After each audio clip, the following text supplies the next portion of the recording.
So the Walleye have not only survived a brutal 8 games in less than 2 weeks, 5 of them on the road, they are still among the best in the East Coast Hockey League, sitting in first in the Central Division and just 2 points shy of Florida and Wichita for the most points in the league. Now, it's a well-deserved 4 days off before hitting the road once again this weekend.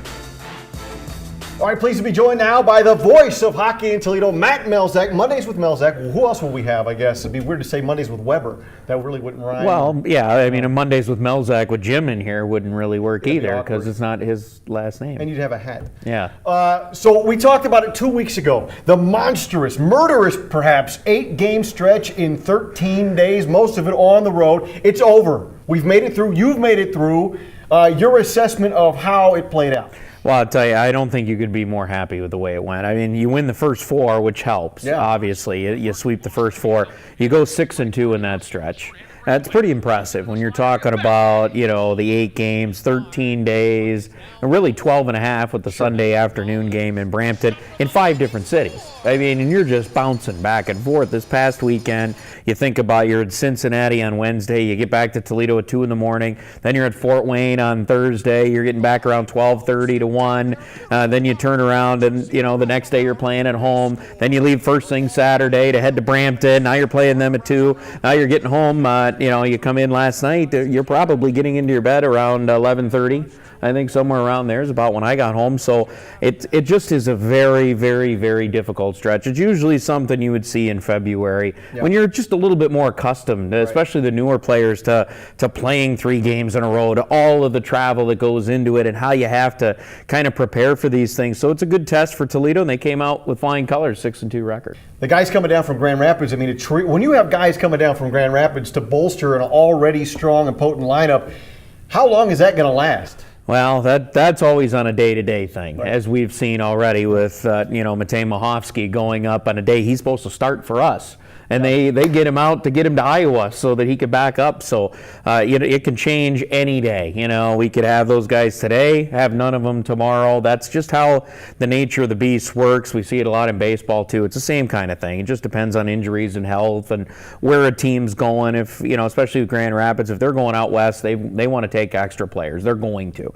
Yeah, you don't want to have to fly guys in because you're in a necessary spot. But when you look at Toledo, it kind of came at a nice time because you've got Shane Birchback is hurt. Alden Hirschfeld is hurt.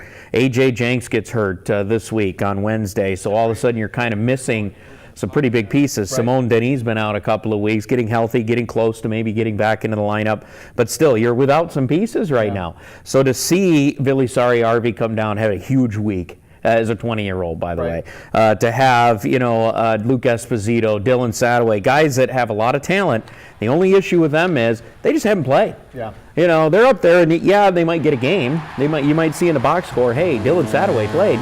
He might have played 1 shift in the second period. He may have played 2, 3, the whole game.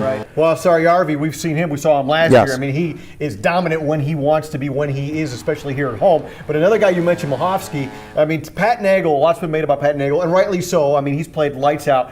But Mahovsky is a guy we don't know a whole lot about, but we know he's pretty darn good. Yeah, well, if you look at his Czech Republic numbers, where he's from in the last few years playing there, he also had some time in the OHL where he was successful there. So those usually translate to being good numbers, especially in the ECHL. And he makes a lot of stops, and he's a good goaltender. They got quite a tandem right now in Toledo. All right, I want to ask you about what's coming up, because after what you have been through, after what they've been through as far as the juggernaut of a schedule, it kind of lightens up a little bit, and I got to imagine that's a welcome sign here as we get closer to the holiday. Yeah, I think so. And Dan, you know, he knows how to handle this stuff, and decided to give the guys a couple of days off, get away from the rink. You know, let's get off the ice for a little bit here, just because of all of the games. We'll get back at it on Wednesday. Go hard Wednesday, Thursday. Get ready for Fort Wayne on Friday. Back there again, where you know, 2 losses.